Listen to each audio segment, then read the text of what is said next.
Hello, guys, and welcome to the Urban Rap Podcast. We're here on episode 6, if my maths is correct. First of all, we'll do a quick welcome to the guys before we get onto our very controversial topic for today.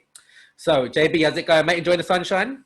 Yeah, it's fucking lovely out there, isn't it? Loving it, absolutely loving it, man. Bank holiday Monday, and you know what? Can't ask for better weather, maybe different circumstances to enjoy it a bit more. Yeah. Bill, how you doing, mate? Yeah, mate, it's fucking hot out there, isn't it? Tell me about it. You been out and about today? Yeah, a little bit, done a little bit here and there. Yeah, oh, it's good, it's good. Lovely weather indeed. Right, now, we have to get serious for a minute. This is a very controversial topic. I'm saying to get serious and I'm laughing while I'm saying it. Right. So, today's episode is based on R. Kelly. Now, I'm going to try and keep it impartial and balanced as much as possible. As human beings, given obviously the whole drama and circumstances around that. But we'll talk about his career and then obviously the other side, and then just put it together and basically, I guess, try and come to some sort of conclusion. Would you still listen to his music? Would you still like to hear it out? You know, and yeah, just get your guys' thoughts on it. But first of all, as always, let's hit it with the news. So, the news which we were due to bring to you last week, but we had a bit of technical difficulties. But we still have to go back to it because it was so good. Will Smith is back in the news. So, for those who don't know, Joyner Lucas put a brand new song called Will on his album last month. Now, of all people in the world to remix a song about Will Smith himself has jumped on it. Guys, have you heard the song? Yes. Thoughts? Absolute banger. I mean, I had to literally go back to double check it was Will Smith. I mean, for him to come out with lyrics the way he does, the amount of time that the song actually goes on for. And even watching it on Instagram, when watching the video, I mean, showing all like the, in his hometown where they've got paintings of him all over the wall, etc. It looks amazing. Like I say, it takes you on a journey as well, like from him starting out to the present time. It's kind of goes through his whole life kind of thing, which is why I like it so much. What was one of the first bars where he talks about going from a prince or something along them lines? I can't remember it myself. I think it's something along the lines of used to be a prince and now I'm a king. Yeah, that's it. Just saying it. It's it's a brilliant. I think to hear him rap, I think people forget about how good he is. Obviously, the first rapper to win a Grammy. You know, so shout out him for that. It's he was brilliant, and just for Joyner Lucas as well to have Will Smith himself jump on his song. You know, it's a massive achievement for him himself. But no, so that was brilliant. So for those who haven't checked it out, make sure you do, because Will Smith just reminds everyone how good he is. Next up, let's come UK. Let's come UK straight away. So I'm going to start with Fredo first of all, because that is brand new news that is going on probably as we're doing this. He dropped his new song, Hickory Dickory Dock. Now, he has got a lot of, I don't want to use the word hate, a lot of negativity around this. Has anyone heard it, first of all? Yeah, I've heard the song. What's your thoughts on the song itself? Very repetitive. It's not very good lyrics in there at all. I don't like it personally. Jack? Yeah, like I say, it's the same for me, really. I like the beat, but I don't really like anything else. Like, I don't. And then especially looking at Twitter and stuff, people are rinsing it, man. It's bad. I haven't even seen anything on Twitter. Oh, it's bad on Twitter. When I looked at it, you know, I'm not a fan of Fredo. The song is, for me, it's bad. It's not great. It's not great. I'll be honest. When I heard the intro and the first beat or so, I thought AJ Tracy was gonna come on it. It sounded like an AJ Tracy beat. Like I say, the beat is hard. The beat is a decent beat, but it's just the words, man. It's not. It's not great. It's not great at all. Bill, you want to talk about some news that you brought up today? So UK news. So the man that got himself to 1 million followers during this COVID lockdown, whatever we want to call it. Well, apparently it's a lease car and he smashed it into a London bus. Talking about swarms, yeah. Talking about swarms. Talking about swarms. £250,000 red Ferrari, and apparently he's let one of his mates drive the car, and it's been drove straight into a London bus, and his mate's not insured to drive it.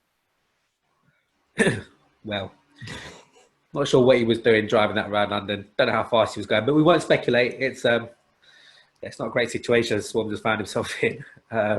Hopefully one way or another, it can be sorted for his sake. It should be interesting to see what comes of that. Going to stay in the UK for brand new news. I just come across this about an hour ago. A brand new EP has dropped today. I beg your pardon, actually, it was a couple of days ago. But I just saw it today. And that is Jammer has released a 5-track EP. It's called Distant Drip. Guys, if you haven't checked it out, I know it's brand new. Please do check it out. I went through it today. And it's what you'd expect of Jammer. You know, it's not one that might blow up your whole playlist and things like that and whatever else, but the beat wise and obviously him on top of it is absolutely brilliant. Just to hear, you know, what he's like. So I would say definitely get onto that one without a doubt. Bill, take us back to the US with some news that you heard. So the man we put as number one himself, Eminem, is doing a Marshall Mathers LP 20th anniversary listening party. I believe he released on his Instagram a couple of days ago using Stan. And it captioned something about the listening party going live, and it leaves a phone number in there for you to text questions to as well. But yeah, I mean, 20 years ago and that iconic album, I'm probably going to be listening to it myself whenever it goes live. Yeah, no, it's brilliant, it's brilliant. And last bit of news, Jack, I'm going to bring you in on this one. So we all know about the versus battles that are going on at the moment, yeah? Obviously, I believe it's Timbaland co-doing it with Swiss Beats. They're in charge of all this whole versus battle that's going on. So a magazine in America had a brand new interview with DMX saying they want him to go up. There was talks of him going up against Eminem, you know, song for song. Fat Joe commented on it and said, probably not a good idea. But then DMX's reply was, okay, but I want to go at Jay-Z. Now, interesting. For me, look, I'm a big fan of DMX, don't get twisted, but to go at either of them, not too sure. Not too sure, DMX. You might need to, you know, sit back down, bro. Sit back down. But Jack, what's your thoughts? I know you've been following the versus battles a lot. Yeah, you know what? For DMX to say that is kind of a big shout, isn't it? I don't think his discography can kind of match up to either Eminem or Jay-Z's. You don't really come into that kind of caliber, I don't think. So it'll be a bit of a mad one for them to come together. 100%. Like, he's not in the same bracket as the. Yeah, don't get me wrong. He's got a couple of bangers. Let's not get twisted. Yeah, and he's a very good rapper as well. But yeah, he's not there though. No, definitely not. Is there any other news we've come across? That's fine. I know we released a video quite late last week, so we've covered most of the news. So just a really quick one. At the time of release, we have to do 6ix9ine news always. So at the time of this video releasing, 6ix9ine will have dropped his song in 24 hours time. He drops it this Friday, 29th of May. I believe it's 8 o'clock UK time, 3 p.m. Western and whatever else. He's done a lot of Instagram posts where he's saying, who do you want to see collab with? You know, what do you think the title should be? He's doing a lot of this stuff, which I'm not too sure. I'm not going to read into it too much, but that should be interesting as well. So we'll keep our ears and eyes peeled for that. So onto the podcast that is without doubt the most controversial that we're going to do ever, probably. R. Kelly. Now we're going to break it into two. You know, we'll talk R. Kelly, the career, you know, the music mogul, if you like, and then we'll talk about the other side. Right. So, you know, R. Kelly, the artist. What's your first instant thoughts on the artist? Well, as an artist, R. Kelly, he had some iconic songs, especially with the Space Jam soundtrack. Yeah. For Ignition to be, it probably was one of the biggest songs ever. But yeah, his discography is very good, and as a singer, he's very good as well. But yeah, it's just kind of a hard one to kind of touch base with now. No, of course. Bill, what's your instant thoughts on R. Kelly? Instant thoughts on R. Kelly is, as Jack said, I mean, you can't kind of shy away from the music that he's released. But when you kind of hear the name R. Kelly in there, you hear all this darkness that comes on it with all the Netflix documentaries. I mean, the R. Kelly we know compared to some people that are probably at the age of 12, 13 is two different people. No, 100%. Let's I've got a few bits up here. Let's just quickly run through, obviously, R. Kelly, the artist, things like that. So he's got a Guinness World Record, first of all, under his name. He's got 3 Grammy Awards. Sales-wise, you know, unprecedented for obviously the era he was in. And let's not forget, he was in that sort of crossover time, sort of 94 to 2002, you could say, were his prime, if you like. I know he done stuff after, don't get me wrong. But in terms of everything he'd done, you could say that was sort of his time. He worked with Michael Jackson in that time. You know, he wrote You Are Not Alone with Michael Jackson. I mean, that's massive. Let's not get it twisted. And that was in, obviously, 96. I know we'll touch on to it a bit more later with Aaliyah, but he wrote and worked with her on her album. You know, I know other stuff went on and whatever else, but he worked with her, and you know, she was taken far too soon. But let's not get twisted. When she was here and making music, she was amazing. You know, she was brilliant at what she done. He sold 75 million records worldwide, which makes him the most successful R&B male artist of the 90s. I mean, that's pretty. You know, that's pretty something. Yeah, I'm with you guys without a doubt. When I used to listen to his music, he was one of my favorites. I'm not afraid to say it. He was one of my favorites without a doubt. You know, I think maybe the only people coming close to him was Usher, but you know, that's still pretty tight. And to this day, they've probably done one of my favorite R&B songs ever together with Same Girl. You know, that song probably has different connotations now, and whatever else. But no, let's not get twisted. So, just obviously a quick run through. Jack, you mentioned Ignition. We have songs like The World's Greatest. Yeah. You know, iconic song. If I Could Turn Back the Hands of Time. I Believe I Can Fly. You know, anthems without a doubt. One that I personally like, and I was probably a big fan of the remix, was I'm a Flirt. Yeah. Songs like that, which he done, which was amazing. But the song you spoke about, Jack, we'll touch on it quickly, was Ignition. Obviously, the remix.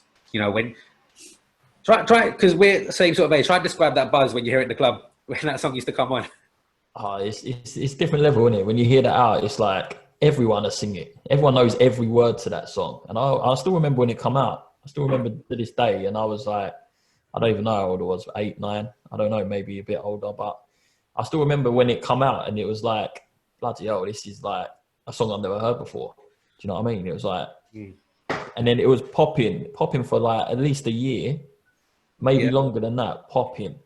But yeah, man, that's probably my favorite tune from R. Kelly anyway. But yeah, it's just I don't even listen to him now. It's hard. It's just I don't even listen to him now because I think like I feel bad for doing so.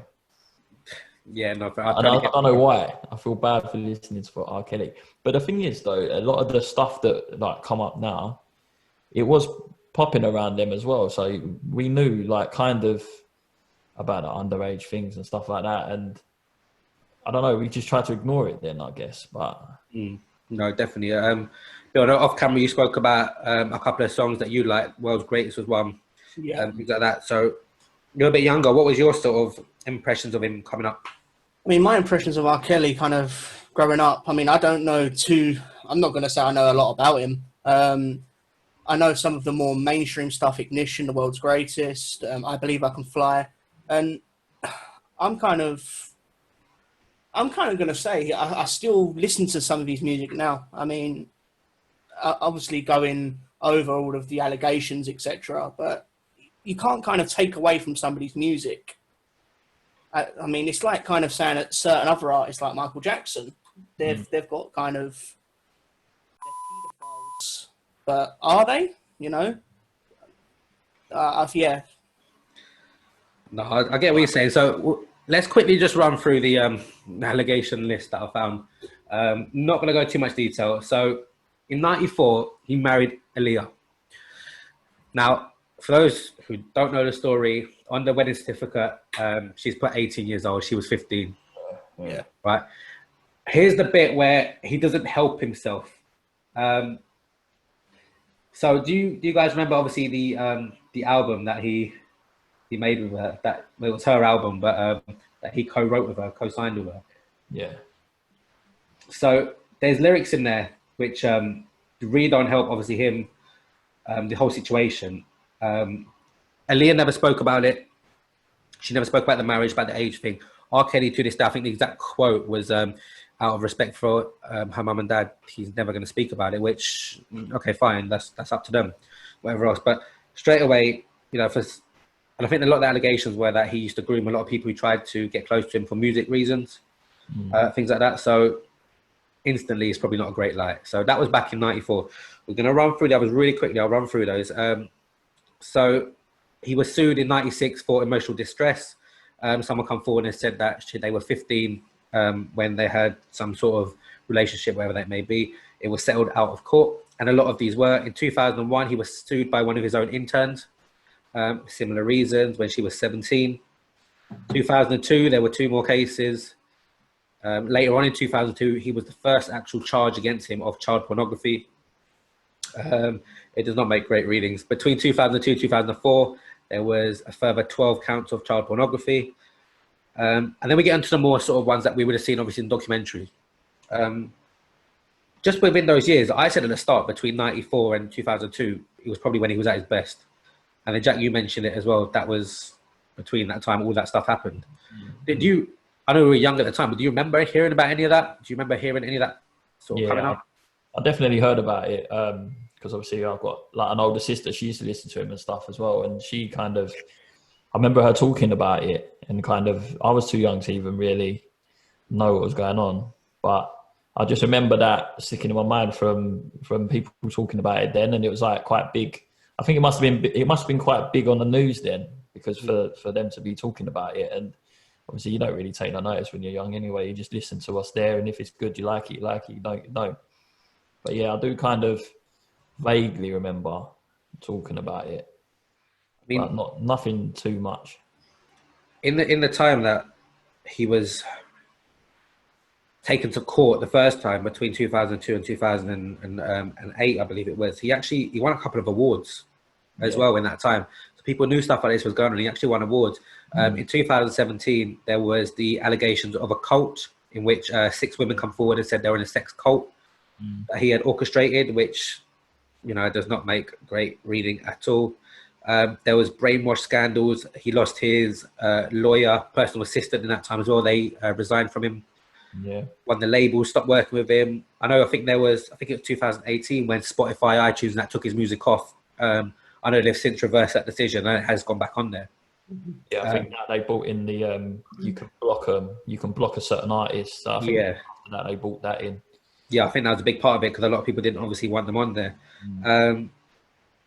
And yeah, there was more. 2018, there was a lot more. 2019 was key. Obviously, a documentary come out then, Surviving R. Kelly, which was on Netflix, and a lot of people then obviously saw what happened.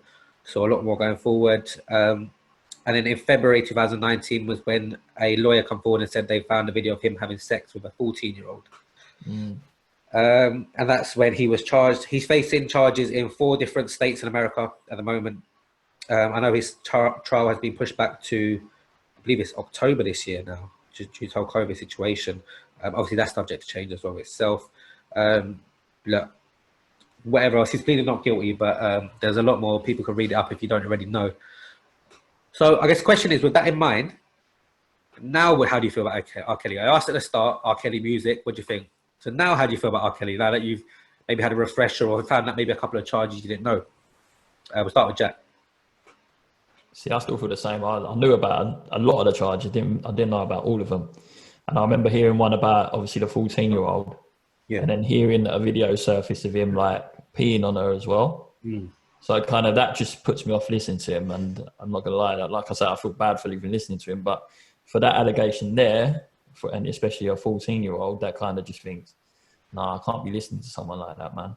And I remember watching his, he done an interview with, I think it was Gayle King. Yes. And he gets up, starts crying, running around the studio, and it just looks like a big act to me, man. Just trying to make people feel sorry for him, and just looks like a massive act. He's trying to, like, he looks guilty to me.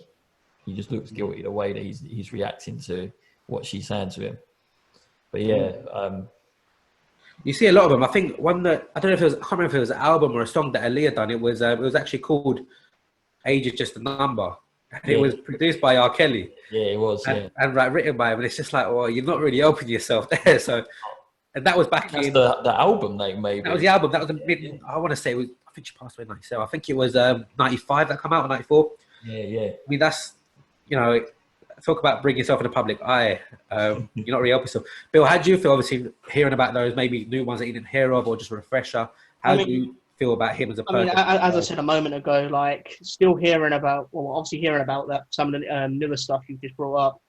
I'm still going to listen to his music. I still like R. Kelly as an artist. As I said, there's two different sides to people. You kind of see them in the public eye, and then there's what goes on behind closed doors. I mean, obviously, a lot of people have now come forward about what's happened to them. I mean, as you mentioned, it kind of all started with Aaliyah, and then going forward, he's had his interns. He's got underage people pregnant. Was there another incident in a club before, if I remember rightly? Yeah, there was a lot in the club. Apparently, he also used to tell some of his staff or whatever to let young girls come in and things like that to clubs, concerts, and whatever else. So yeah. Look, I'm still not going to listen to R. Kelly. As I said a moment ago about Michael Jackson, people still listen to Michael Jackson now, and after watching all the documentaries. So yeah, that's that from me, I guess. Thing is, with Michael Jackson, it's harder to talk on now because obviously he's not he's not around, yeah. So so it's harder to. There's no case against him, no. Exactly, but it's.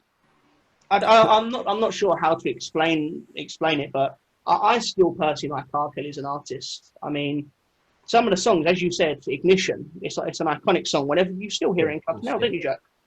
Oh yeah, of course, yeah. You know, it is a song that's. I don't know. I'm just gonna stop you. Do you hear it in clubs now? I haven't heard it in a club.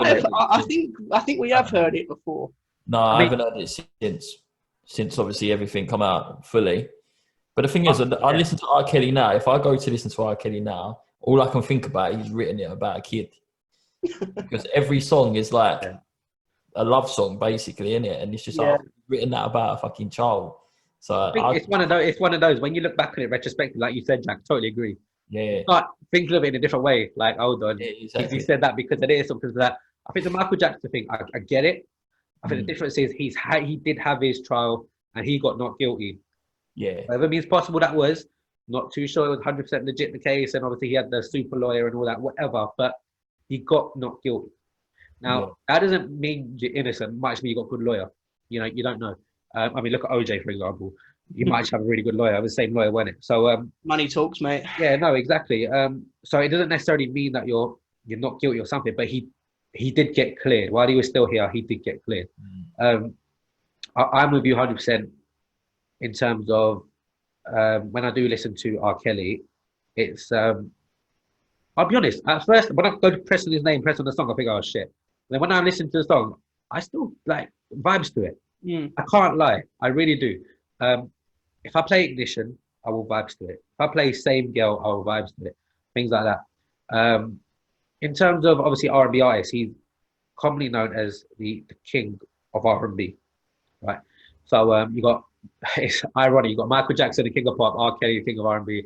We'll leave that there. I'm not going to talk about that, but you got those there. So, I mean, to you guys, I'm not obviously going to ask for a list or anything like that, but would he still be in your top 3, top 5 R&B people? Would you still consider him there? I mean, I would. Yeah, I would. As I said, there's two sides to the story. There's his music and there's what the other stuff he's done aside from music. And music, like lyrically and in terms of music, he'd be if we ever do a top 10 R&B, he'd be in my top 10 R&B, I reckon. Yeah, like I say, he'd still be in the top 10 for the tracks, but I wouldn't like putting him there, to be honest. So would you? I mean, there's an argument he could be the best ever in terms of R&B. Yeah. I said, I won't go too much into it, but would you now, if someone said to you, who do you prefer, R. Kelly or let's pick a random one. Let's just go with Usher, for example. Would you automatically now just say, yeah, Usher, just because of what you know about R. Kelly, or would you still think, actually, you know what, it could be either way? I mean, there's people who instantly say, nah, fuck R. Kelly, don't care about all his songs. Usher's better than him. Neddy's better than him. Anyone else in between is better than him. How would you see it, Jack? Now, if someone asked you, where does R. Kelly sort of rank with you in terms of is he the best or what? Yeah, you know what? I don't know. I think I'd put Usher above him anyway, but yeah. As an example, automatically, I just kind of my brain just clicks off of like R. Kelly. I don't know why. It's just like I'd rather choose the other artist over R. Kelly now. I mean, if I sat down and obviously, like you say, we put together our top 10 R&B artists, and I do pick out why of each artist, then obviously he will be in there. But for someone to ask me in the street, my brain would automatically go to the opposite. Yeah, no, 100% agree with you. If you heard his song in a club, would you walk out? Would you stop dancing, or would you? Just... You know, if you're drunk, you know you're gonna be dancing to that. All right, let's say you're in control of yourself. You're not too drunk, all right, but you've had a couple, right? So you just vibes and you're sort of chilling. All of a sudden, you hear a little, backspin, and ignition just comes on. Usually, I don't do this, but and it just, it goes. What would you do? I don't know. I'm gonna be honest, right? I'll be honest. I think I probably would dance to it. Yeah, I'm gonna be 100% honest, right? I've DJ'd, and Jack, you stood next to me, and I have played R. Kelly, right? I have done it. So that's where Bill's probably heard in the club. I have done it, right? Oh yeah. There were looks, there were people staring at me, booing. But I'll tell you this, right? When the song kicked in, and it was Ignition, when the song kicked in, everyone was dancing. Everyone was still on it, yeah. Sandra, I'm gonna come back to what you just said there. I remember you DJ'd for me during one of my work parties, and we played R. Kelly Ignition. And did somebody come up to me and go, "How dare you play that?" He said, "Yeah, she did. She said, how dare you play that?" I said, "You told me it's not a good song." She started smiling and laughing and dancing. When it kicks in, everyone's still dancing. So I'd be a hypocrite if I said I wouldn't. If I wouldn't enjoy it, I wouldn't be singing along, dancing along, whatever. But let's go for a more sort of general view now. Obviously, that's our own opinions. Simple question first. Do you think we'll hear R. Kelly in the club again? No. Not at all. Looking at it as someone from a younger generation, and maybe people that are younger than me, that are in their 15s, 16s, they're not going to heard R. Kelly's music, really. They're more going to have gone onto Netflix. They've watched this documentary because it was trending as #1 in the UK. They've watched it and they've seen this monster, because that's what a lot of people do call him now. And I just don't think it's appealing to them if you start talking about R. Kelly, because, I mean, the documentaries that you watch have painted him this picture. I mean, obviously he has done these things, but as I said, there's two sides to every story, really. There's somebody's music, and then there's somebody what they've done outside of music. Yeah, no, definitely.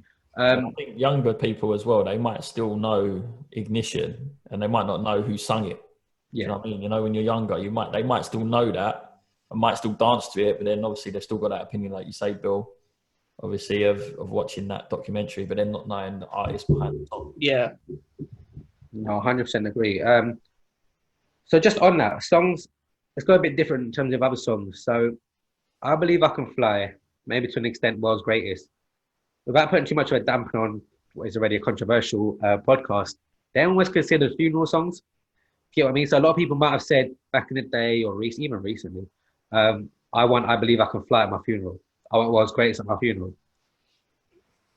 Are we pointing fingers here, Sanj? Oh shit, I actually forgot about that. Okay. So Bill is one of them. I actually forgot, but I generally just come to my head now. So yeah, a lot of people would want them as funeral songs. I mean, does that, you've obviously said you're still listening to his music, but does that then change? Do people say, oh shit, you know what? And let's be honest, I Believe I Could Fly especially is one of the most iconic sort of sad songs, if you like. Does that then change? Do people sort of not wanting the funeral and things like that? How does that sort of affect people's choices? Like you as I keep saying, you listen to the lyrics, and it's a different side to that. Okay, you may be playing a song, but I want people to hear them lyrics. I want. I want that straight calling. Well, I mean, this is what we're talking about. Innocent until proven guilty. Well, we'll see. We'll see in October or whatever. But you want people to hear them lyrics, and you don't want people to have that in their minds. No, but as I said, there's what goes on outside of music, and there's his music itself, and in the song that I want, I believe I can fly, the world's greatest. Like, you're referring to yourself as the world's greatest, yeah, because you're talking about yourself, really, and that's why I'd want that song personally. Where do you feel about that? On the more sort of maybe outside the club, more obviously. I get that. I do get that as well. Like, Bill, you'd still want it there. Obviously, that's, like you say, it is one of the biggest songs of all time, I'd reckon, as well. But Yeah, I don't have no problem if you still wanted that, because what can you say? It's your own opinion. It's your own what you want at your funeral, isn't it? So I don't know. I can't really say nothing against that. I mean, it's definitely a tricky one because a lot of people, like I said, those two songs are very iconic. What they were. You've got a lot more. If I Could Turn Back the Hands of Time is another one. Yeah. You know, when they were first released, they were huge, and no, they still are. They still are. But it's an interesting one. Obviously, there's videos and there seems to be so much evidence against him, the crimes he's committed. What I will say is there was also a lot against Michael Jackson. There was also a lot against him as well. And he got the not guilty answer for his court trial. So you just never know. You just never know with certain artists, whatever else. Trying to spin it on a more UK note, just really quickly. There's a few artists in the UK who have been labelled, accused, some even being arrested for. Not going to say it's the same, but similar acts of indecency towards minors. So whether that is, I know I try not to read too much into it during the beef, but I know Devlin said a lot about Wiley back in the day. You know, there's a whole thing about Bonkers as well that come out. Yeah. I mean, as fans of those people, I mean, I'm going to be honest now, and apologies for calling you out there, Jack. I know you're a bit of a fan of Bonkers when it first happened, and whatever else. And I'll be honest, I like Wiley, so but it didn't change my opinion then. But I know, Jack, you've done a complete U-turn on Bonkers then. Yeah, you know what? Like, Bonkers was one of the best upcoming, like, kind of grime at the time. Yeah. And then this whole story come out, and then, like you say, I didn't listen to him again. And I don't think a lot of people listened to him again after that, because I don't even see Bonkers' name appear anywhere. But it's like you say, a lot of, like, it's cancel culture now as well, isn't it? So a lot of people do get cancelled a lot quicker than they would have 10, 15 years ago. Yeah, no, 100%. When these kind of accusations come out, it kind of just turns it all around for me. I don't know why. I just can't listen to their music much anymore. No, definitely. With obviously, I agree with what you said about Bonkers. I don't think I've heard of him since that would have happened. No. The last time I heard of him was when Stormzy brought it on. He's back to back with Chip. Yeah. He literally said that. But I'm the same. Just final sort of wrap up thoughts.